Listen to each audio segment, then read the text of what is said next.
O que há de errado com o mundo? G. K. Chesterton. Dedicatória a CFG Masterman, MP, membro do Parlamento. Todas as notas a seguir são da tradutora.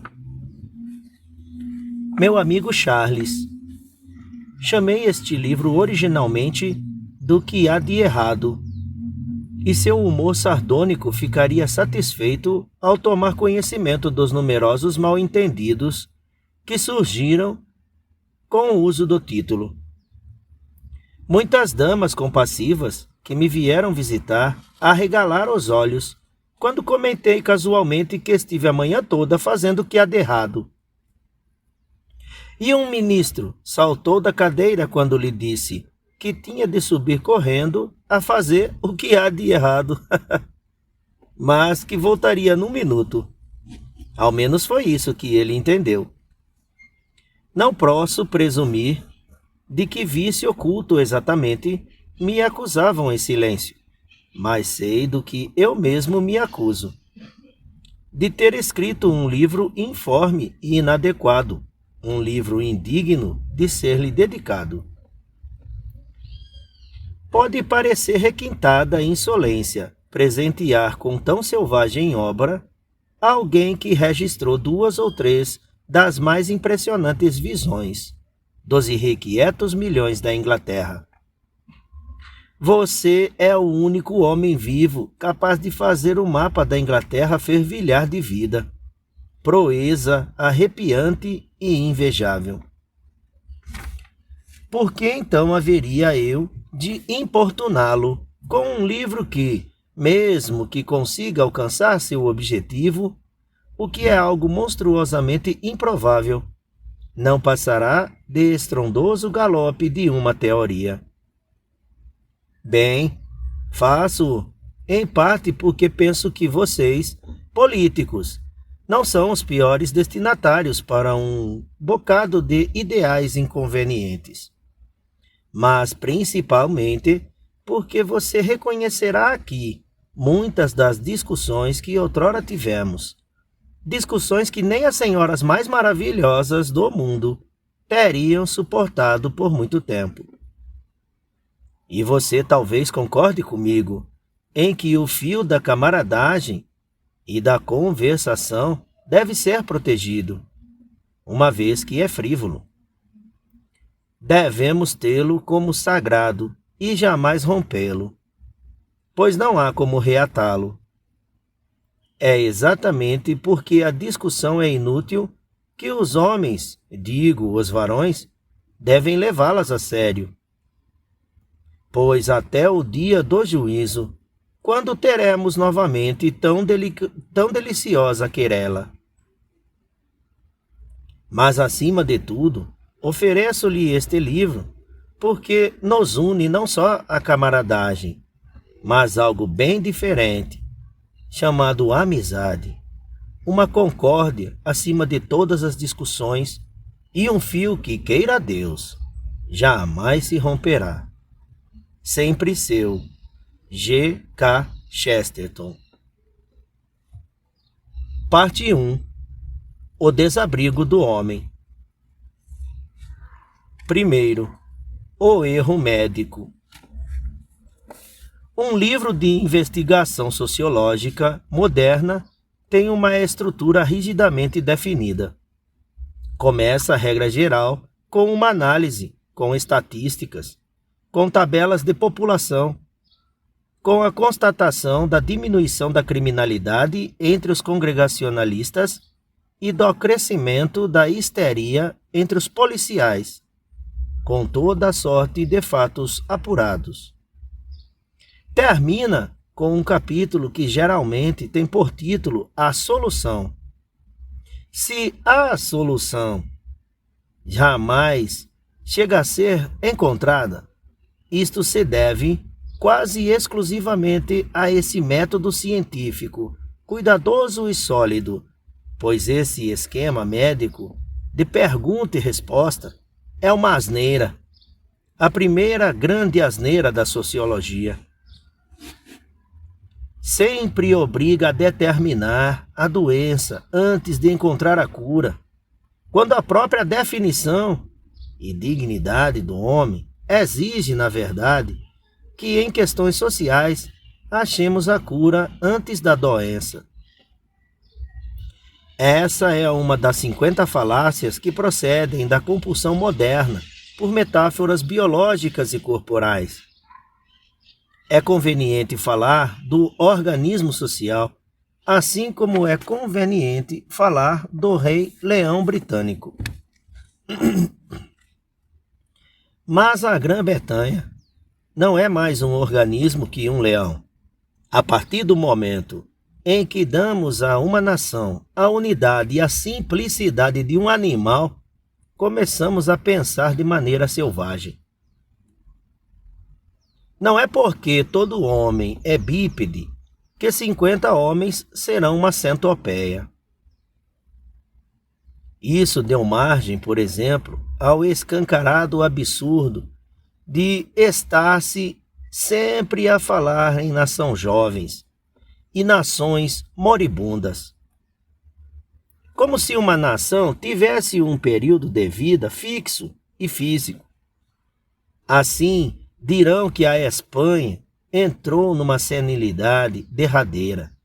Poderiam igualmente dizer que a Espanha está perdendo os dentes todos. Ou dirão que o Canadá não tardará a produzir uma literatura, o que é como dizer que não tardará a crescer-lhe um bigode. As nações são formadas por pessoas. Pode a primeira geração ser decrépita, pode a 10ª milésima ser robusta. Empregam tal falácia de maneira semelhante àqueles que veem no crescimento das possessões nacionais um simples aumento de sabedoria, envergadura e graça diante de Deus e dos homens. Na verdade, a tais pessoas falta sutileza para estabelecer um paralelismo com o corpo humano. Elas sequer se questionam se um império está ganhando altura na juventude ou gordura na velhice. Mas, de todos os exemplos de erro que brotam dessa fantasia médica, o pior é que temos à nossa frente o hábito de descrever exaustivamente uma doença social e, em seguida, propor um remédio social. Falaremos primeiro da doença, em casos de colapso físico, e isso por uma excelente razão. Porque, embora possa haver dúvida quanto à maneira como o corpo sofreu o colapso, não resta dúvida quanto à forma de revigorizá-lo. Não há médico que apareça com a proposta de produzir um novo tipo de homem com um novo arranjo de olhos e membros. O hospital pode, por necessidade, mandar um homem de volta para casa com uma perna a menos, mas ele jamais passará pelo êxtase criativo de mandá-lo para casa com uma perna a mais. A ciência médica contenta-se com o corpo humano normal e apenas busca restabelecê-lo. A ciência social, ao contrário, não se contenta com a alma humana normal e tem à venda toda a classe de almas ornamentais. O homem, como idealista social, dirá, abre aspas, estou cansado de ser puritano, quero ser pagão, fecha aspas. Ou, abre aspas, além desta sombria aprovação do individualismo, vejo o resplandecente paraíso do coletivismo, fecha aspas. Ora, nas doenças do corpo, não há nenhuma dessas divergências quanto ao último ideal. O paciente pode ou não querer quinino, mas sem dúvida quer saúde. Ninguém diz, abre aspas, estou cansado dessa dor de cabeça, quero uma dor de dentes, fecha aspas. Ou, abre aspas, a única solução para esta gripe russa é um pouco de sarampo alemão, fecha aspas. Ou, abre aspas, através dessa sombria provação de catarro, vislumbro um resplandente paraíso de reumatismo, fecha aspas. Mas a dificuldade em nossos problemas públicos está toda ela em que alguns homens anseiam por curas que outros considerariam as piores doenças.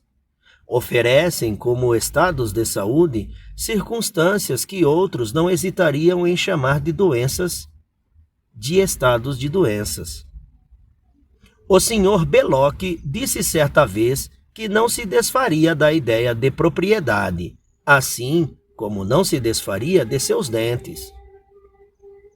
Para o Sr. Bernard Shaw, contudo, a propriedade não é um dente, mas uma dor de dente. Lord Milner, nota de rodapé. Alfred Milner, 1854 a 1825, estadista e administrador colonial inglês de origem alemã. Fim da nota. Lord Milner tentou sinceramente introduzir aqui a eficiência alemã, e muitos de nós receberíamos de bom grado o sarampo alemão. O Dr. Saleeb, nota de rodapé. Caleb Saleeb, 1874 a 1940, médico, escritor e jornalista inglês, famoso advogado da eugenia. Fim da nota. O Dr. Saleeb gostaria honestamente de ter a eugenia. Eu cá prefiro ter reumatismo. Este é o fato surpreendente e dominante do debate social moderno. A disputa não diz respeito apenas às dificuldades, mas à finalidade. Concordamos quanto ao mal. Quanto ao bem, arrancaríamos os olhos uns aos outros. Todos admitimos que uma aristocracia indolente é algo ruim, mas isso não implica admitirmos, todos, que uma aristocracia ativa seria algo bom.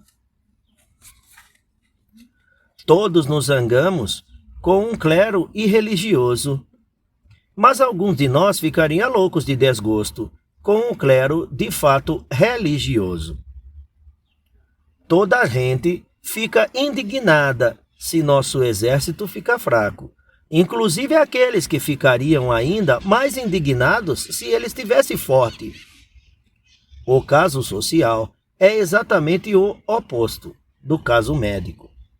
Os médicos discordam quanto à natureza exata da doença, embora concordem sobre a natureza da saúde.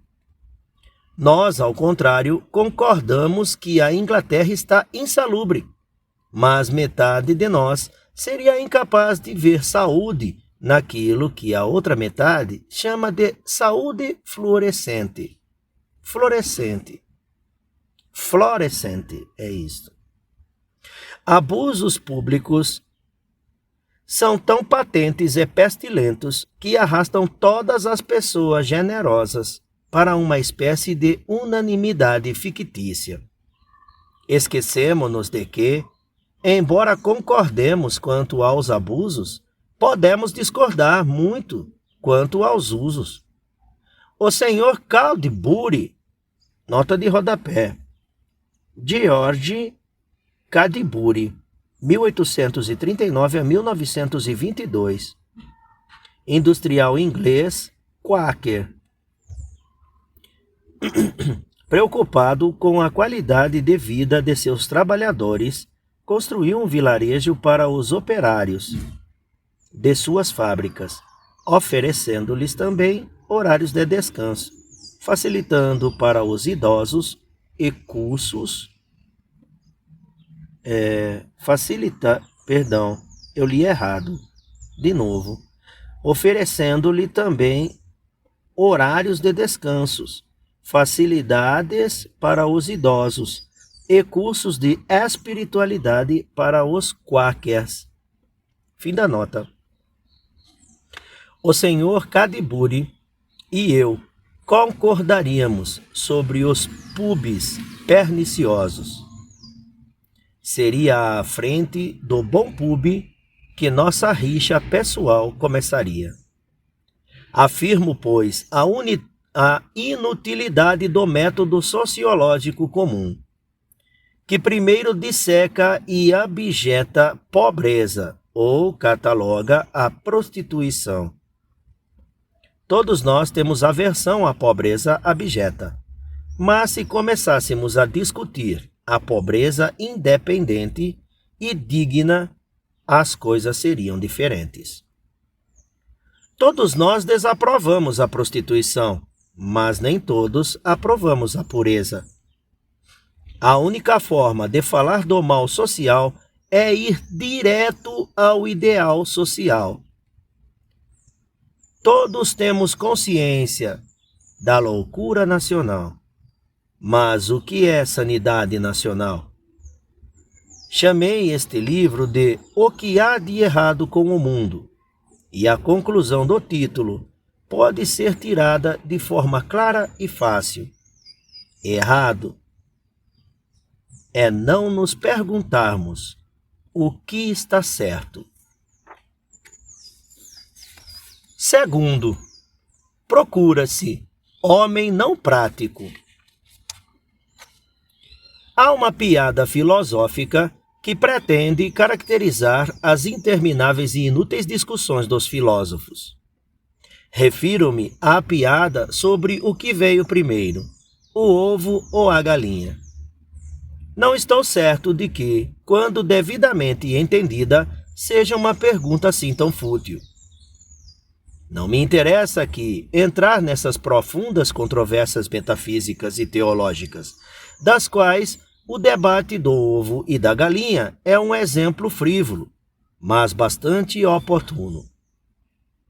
Os materialistas evolucionistas veem-se bem representados na visão de que todas as coisas vêm de um ovo, um germe oval indistinto e monstruoso, que por acaso pôs-se a si mesmo.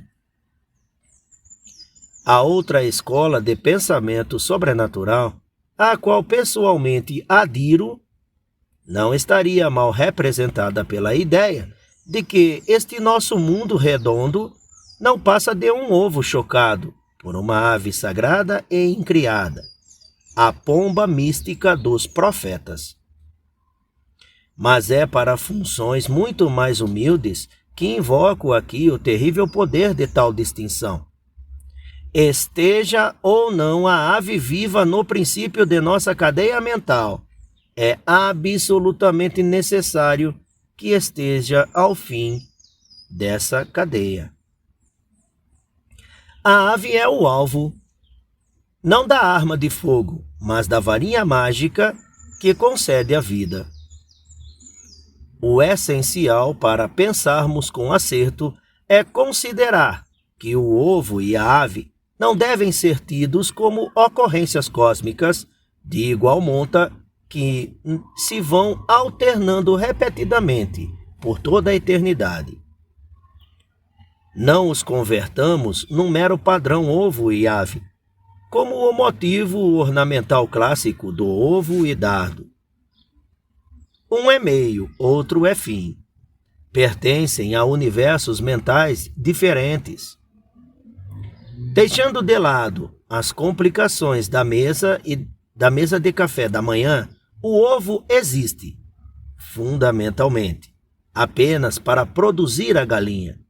Mas a galinha não existe apenas para produzir outro ovo. Ela pode existir também para entreter-se, para dar glória a Deus, ou até para sugerir ideia a um dramaturgo francês. Sendo uma vida consciente, ela é, ou pode ser, valiosa em si mesma. Mas nossa política moderna está cheia de ruidosos esquecimentos. Esquecimento de que a produção dessa vida feliz e consciente é, afinal, o objetivo de todas as complexidades e compromissos. Não falamos senão dos homens úteis e das instituições que funcionam, ou seja, nós só pensamos nas galinhas como coisas que nos darão mais ovos. Em vez de empenharmos-nos na criação de nossa ave ideal, a águia de Zeus, ou o cisne de Avon, ou do que quer que desejemos, falamos unicamente em processo e embrião. Nota de rodapé, em Cisne de Avon, referência ao epiteto de William Shakespeare. Fim da nota. O processo em si mesmo, separado de seu objetivo divino, torna-se duvidoso ou mesmo mórbido. No embrião de tudo penetra o veneno. E nossa política são ovos podres. O idealismo apenas considera tudo em sua essência prática. O idealismo significa apenas que devemos considerar um atiçador por sua utilidade de atiçar fogo, antes de debater se é apropriado usá-lo para golpear esposas. Significa que devemos questionar se um ovo é bom o bastante para a prática da avicultura, antes de decidir se ele é mau o bastante para a prática da política. Mas sei que essa primeira caça à teoria, que não é senão a caça ao objetivo, expõe-nos à desprezível acusação de tocar violino enquanto Roma arde em chamas. Uma escola da qual Lord Roosevelt é representante empenhou-se em arranjar um substituto para os ideais morais e sociais, que até então eram os motivos da política, numa congruência ou integralidade geral no sistema social, que ganhou a alcunha de eficiência. Não estou muito seguro de que seja a doutrina secreta desta seita no que diz respeito ao assunto. Mas, pelo que posso deduzir, eficiência significa que devemos descobrir tudo sobre uma máquina, exceto para que serve. Em nossa época, despontou uma fantasia singularíssima, a de que, quando as coisas vão muito mal, precisamos de um homem prático.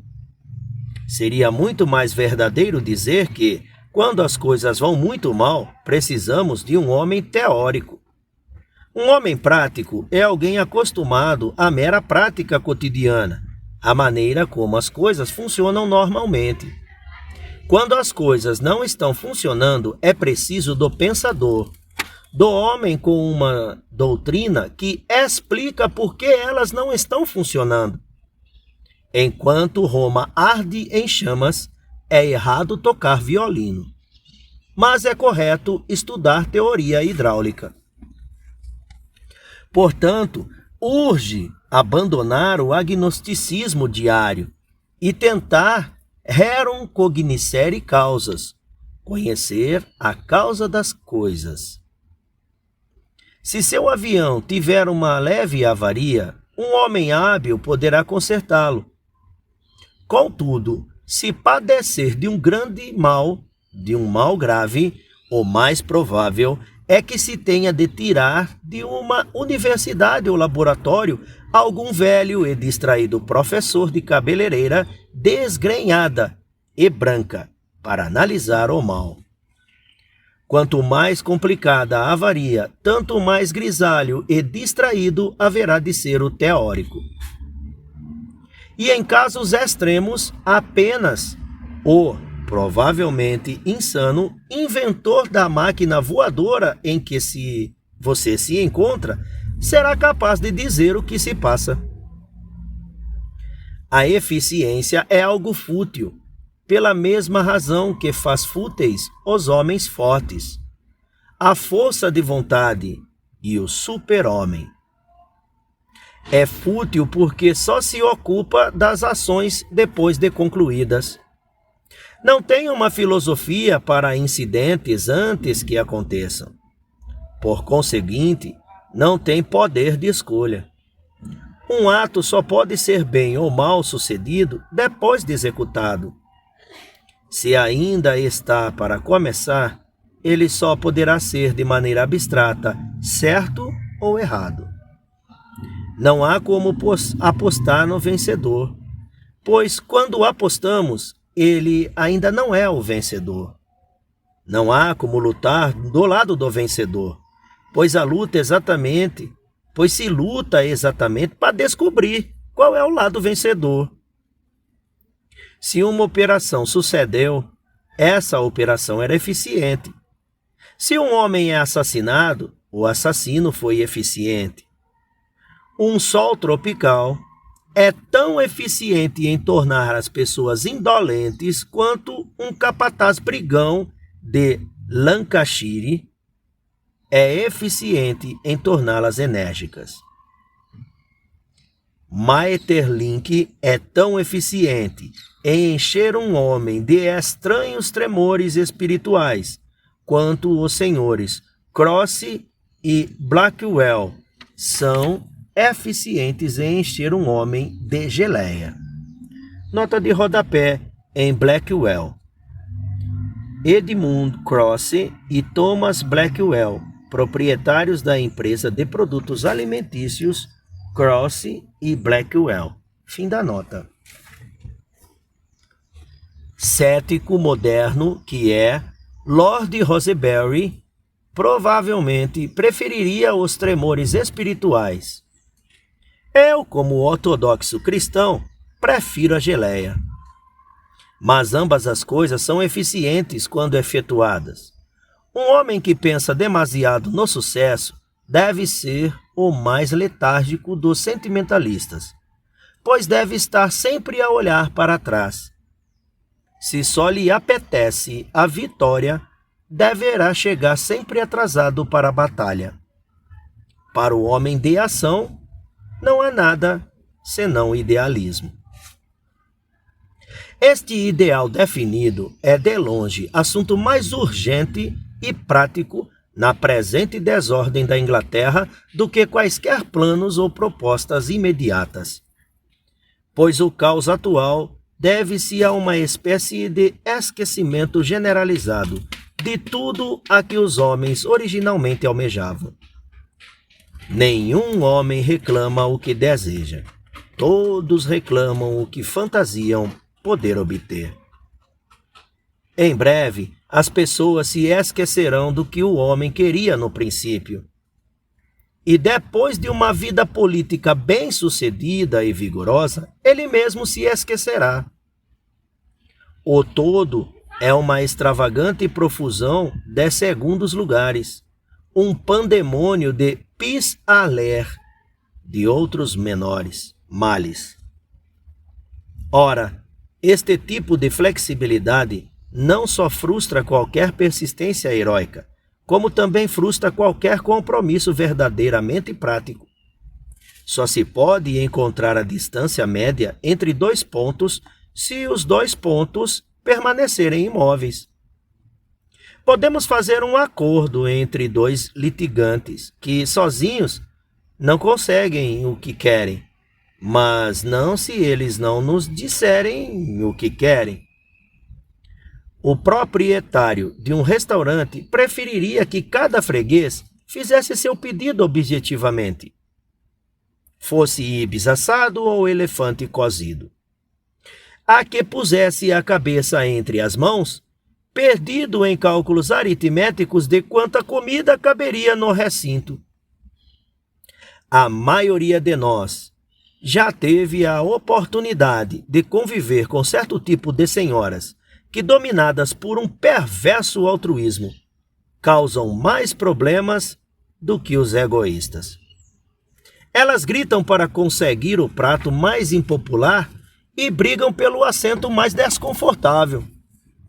A maioria de nós já teve a oportunidade de estar em festas ou expedições onde borbulhavam essas espalhafatosas manifestações de autoanulação. Por motivos muito mais mesquinhos que os destas admiráveis mulheres, nossos políticos práticos mantêm as coisas na mesma confusão, devido à mesma dúvida quanto às suas reais demandas. Não há nada melhor para frustrar um acordo do que um emaranhado de pequenas rendições. Cerca-nos por todos os lados políticos que nos desnorteiam ao favorecer a educação secular, embora pensem que é impossível trabalhar por ela. Políticos que querem a proibição total, embora tenham certeza de que não a exigirão. Que deploram o ensino compulsório, embora se resignem em mantê-lo. Ou que desejem o direito de propriedade para os camponeses, embora votem contra ele. É esse oportunismo atordoado e desajeitado que se opõe no caminho de tudo. Se nossos estadistas fossem visionários, algo de prático poderia ser feito. Se perdíssemos algo abstrato, talvez obtivéssemos algo concreto. Nessas circunstâncias, não só é impossível conseguir o que se quer, mas é impossível conseguir sequer uma parcela do desejado, porque ninguém é capaz de demarcá-lo claramente, como em um mapa. Aquela qualidade clara e até mesmo dura que havia no antigo pechinchar desapareceu por completo. Esquecemo-nos de que a palavra compromisso contém, entre outras coisas, a rígida e ressoante palavra promessa. Moderação não é vagueza. É algo tão definido quanto a perfeição. O ponto intermediário é tão fixo quanto o ponto extremo. Se um pirata me fizesse caminhar na prancha, seria vão pedir-lhe, como um compromisso de bom senso, que me deixasse andar na prancha apenas uma distância razoável. É exatamente quanto à distância razoável que o pirata e eu discordamos. Há um apurado cálculo matemático determinando o ponto em que a prancha enverga. Meu bom senso acaba exatamente naquele instante. O bom senso do pirata começa exatamente ali. Mas o ponto em si é tão firme quanto qualquer diagrama geométrico e tão abstrato quanto qualquer dogma teórico. Continua na próxima leitura. Obrigado por ouvir, deixe o like e compartilhe.